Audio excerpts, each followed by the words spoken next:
What's going on, guys? It's Matty here from DCLblogger.com. This is episode number 2 of the daily NFT show, whatever I want to call it. I'm not too sure exactly right now. But this is going to be a really cool episode. I'm going to be discussing a few things. I'm going to be first discussing the issue of tribalism that I'm finding in cryptocurrency as a whole. It's kind of rippling in NFTs as well. And people that hold on to, say, Neo or EOS or Ethereum, they don't want to find, they kind of squash the news of other NFTs or other projects. And that sort of tribalism, I feel like people need to start working more together. And I understand it to a certain degree because you got your money in a certain project, so you obviously want to see that project succeed. And any competition that risks your investment, you're scared of promoting.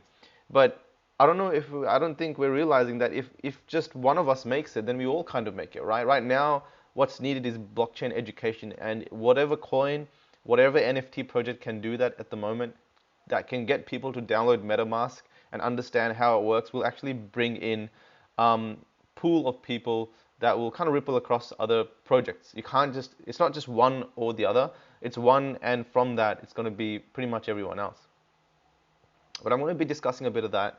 I'm also going to be looking at interoperability, right? A lot of projects that are coming out. We're seeing some partnerships and the real use of getting, uh, like for example, battle races, right? Battle races is a game that's launching on Decentraland, pretty cool. But they had a partnership with CryptoKitties, and they held a bit of a sale that allowed you to mint CryptoKitties parts.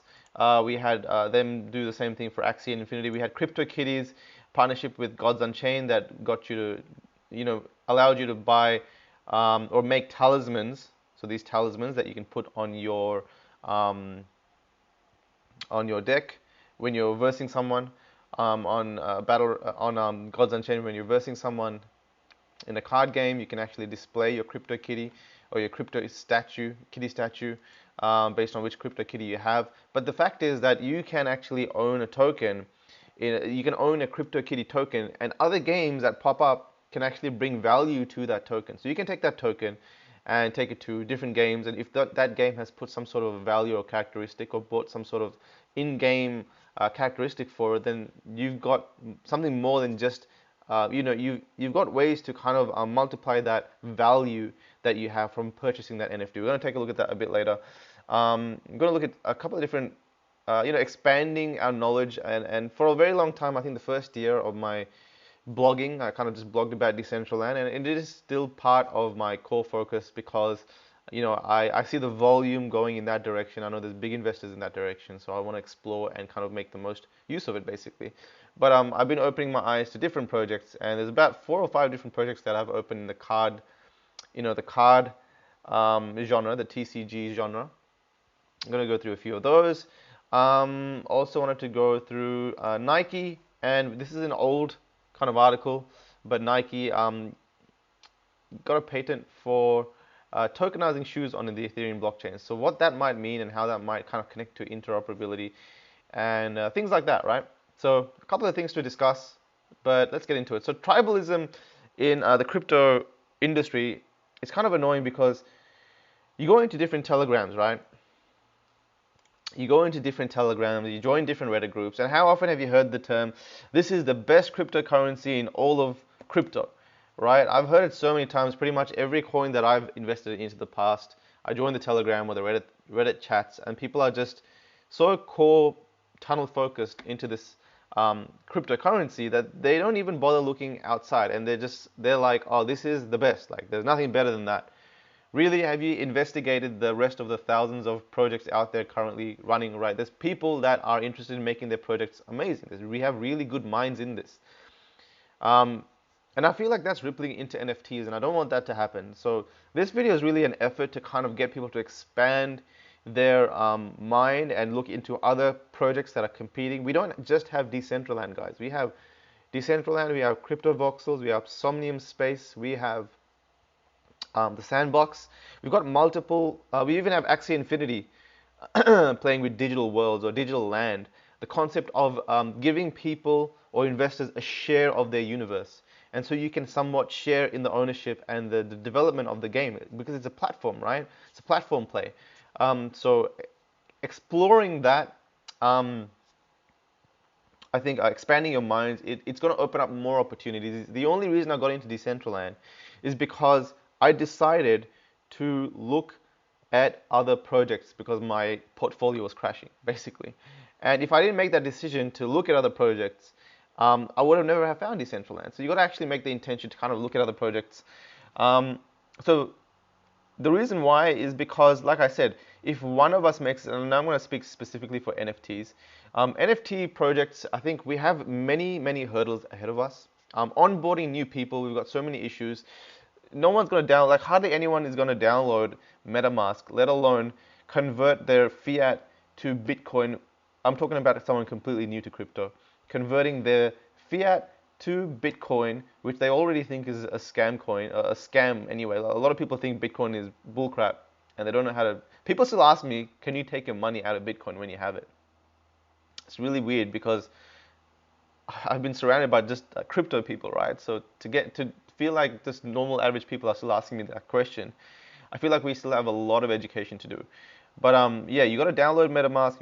You got to convert your fiat to Bitcoin, and normally you got to change that to you got to send that Bitcoin or Ethereum or whatever coin you're using to purchase digital assets into your MetaMask.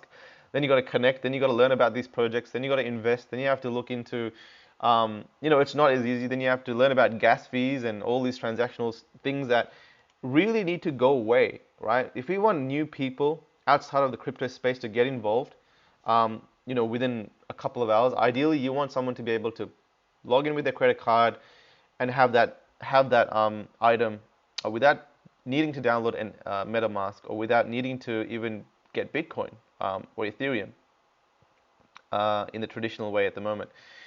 But if we have a lot of those hurdles to kind of surpass. So right now, what's needed in the NFT world is for any of these projects to onboard new users. So lately I've been focused in learning about projects that are making those type of hurdles easier, right? Get a token swap projects like Uniswap, I'm actually a big fan of.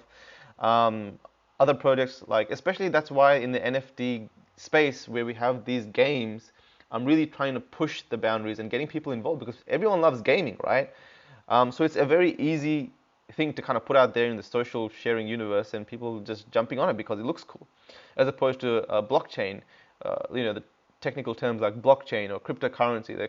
It's kind of not really interesting unless they shoot from $1,000 to $10,000. So it was really cool that Battle Racers were playing with the concept of partnerships and bringing in some sort of interoperability over here. And CryptoKitties as well was playing around with it with Gods Unchained. But I think with the Nike partnership, what I could see this happening is this article is specifically about Nike getting a patent for tokenizing shoes on the Ethereum blockchain. And I think they're going to call it Crypto Kicks or something. Don't exactly know the extent of what they're going to do with that.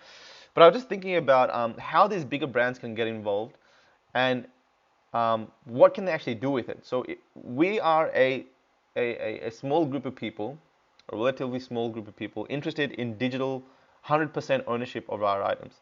We're actually a very small minority. There's a majority of people that don't care about ownership. They can spend their money on games, Fortnite, millions of dollars, billions of dollars spent, and no one really owns anything, right? People don't really care as a whole of complete ownership. They're okay with centralization. In fact, centralization has allowed the world to get to where it is at the moment. Yeah, it has its issues, but people have been able to live without centralization causing too many people issues. Yeah, if you've been burnt by your game taking your items, people like that, or have been burnt of some sort of privacy fraud or something like that, security issues, and wanting to take that security ownerships to themselves.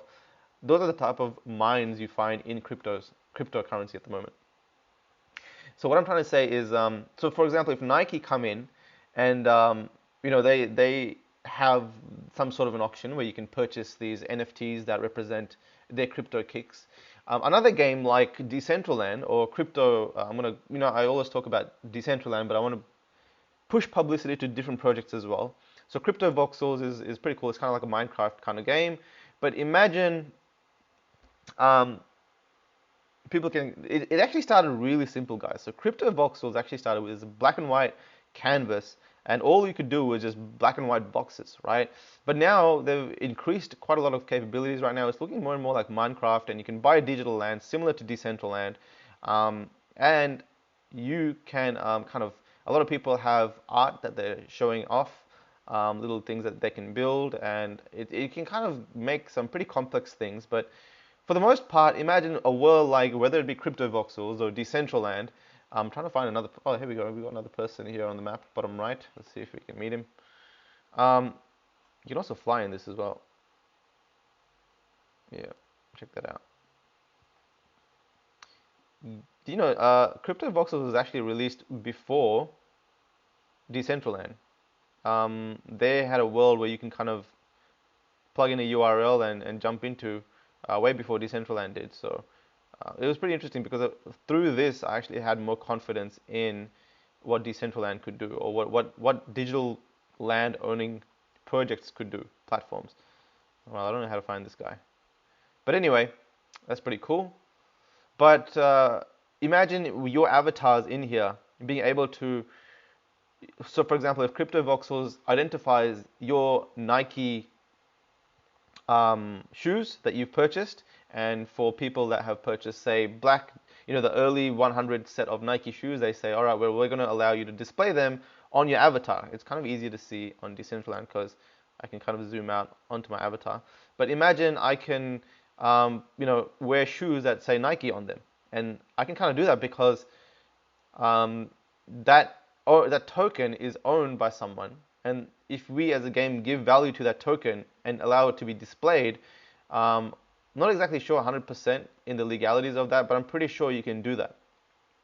So whether it be Nike, whether it be Tesla, whether it be bigger brands that allow you to buy tokens, you can, if that kind of becomes a thing, then maybe with those tokens you can enter platforms like Decentraland and have them actually show off something. So I'm kind of trying to find a space for bigger brands getting involved without needing to build out something so technical like this. Very easily they can kind of hype a NFT sale and get people buying NFTs, but right now people don't really know what they are. But once the world does know more about that, then we might see more direction in bigger brands getting involved and holding those type of sales. Um, anyway, interoperability, it all connects, right? So another thing I wanted to discuss is expanding your mind. Like, there's so many multiple projects out there, and this, again, this video specifically is a hope and a prayer that, one, I'm speaking to myself to continue exploring different projects, because just in, for a long time I was pretty involved in Gods Unchained, and I don't know how I can't remember how I actually got involved in these projects, but I remember coming across it, seeing there's some really good partnerships like Coinbase, etc., involved, and then understanding that people are throwing money at this, so the volume of investment is big, right? I want to get involved with something with people spending millions of dollars collectively in, because that way I know that if I spend my money, there is volume there that I can take that money out. I'm interested in, I hate losing money, right? So I'm interested in being able to bring my money out. So volume is key for me. But saying that, there's so many competing projects. There's Splinterlands that's built on, I believe, Steam Monsters. This is pretty cool card game, actually. I had a brief look at it, joined the Discord. It looks really cool. I know there's plenty of games that people play every day in Splinterlands. You can also see the volume is about 4,000 USD. That's pretty much all of, what do you call it? That's pretty much just shy of the volume for all of Engine games at the moment. 7-day volume. So, I mean, there is there are people playing these games. You got Crypto Beasties, which is a game that's launching on Decentraland. Haven't really followed them recently. I hope they're still going ahead with it. But I mean, they look pretty cool, right? You can buy cards and then you can battle people with your characters. This sort of stuff in VR, which I'm hoping what Decentraland will push soon, is going to be awesome, right? This sort of kind of capability. But that's 3 games. You also got Relentless, which was, I think it was like Zombieland or something like that. But it was a card game that another card game similar to Gods Unchained, but it's on the Loom network. But these are just an example of there being a lot more than just one type of game. Like, I got into Gods Unchained because I was like, well, cards on the blockchain, TCG, it sounds like a good idea. I mean, Hearthstone is on Hearthstone is a pretty big game. It's got like I think over 700 or 800,000 people on Reddit, and I'm pretty sure there's millions of players of Hearthstone. So if they're successful, why can't something like Gods Unchained be successful with this new dimension of NFTs? But yeah, there's so many different games out there that it warrants us to continue looking around. Well, that's pretty much it, guys. I just wanted to talk about the fact that we have to focus on kind of promoting any game or project that's being built in the NFT space. We need to bring value and kind of push up the early people that are taking the risk, building something, spending time and money building something, completely pioneering this space. I mean, there's no guarantee that blockchain and gaming will ever have any successful intersection apart from people throwing money at it. We are yet to see at a mass scale a game that's being played purely because people love playing the game, and it also has a blockchain aspect to it. That balance, I'm not sure. Like, is the play to earn model even going to be viable? Is that going to ruin games? Like, are people going to want to? Are people that can just come in and spend their money on all these items suddenly becoming the best? Is that going to ruin people that initially invested? Playing to earn and the blockchain, like a lot of the communities right now that initially were found on NFT projects were predominantly they came from the idea of having the ability to early invest in these projects, right? That's this whole thing about crypto is about. It's about getting in early in these projects and then being there when they blow up. But none of them have actually blown up to the scale where there's thousands and thousands of people or millions of people getting into it because of the playability. So we still have a lot to figure out, and while we're figuring all that out, it's too early to start squandering and squishing other projects just because you feel your project is a little bit more superior and you've got your money in, say, Gods Unchained. But I know it's hard to do, but the more visibility we put out there, the better it's going to be for the community as a whole. So that's it, guys. I want to keep it short. It is just little mind dumps of mine, really, so I can get it out there and get some discussion flowing. Hope you guys have been well. I'll see you guys in the next video.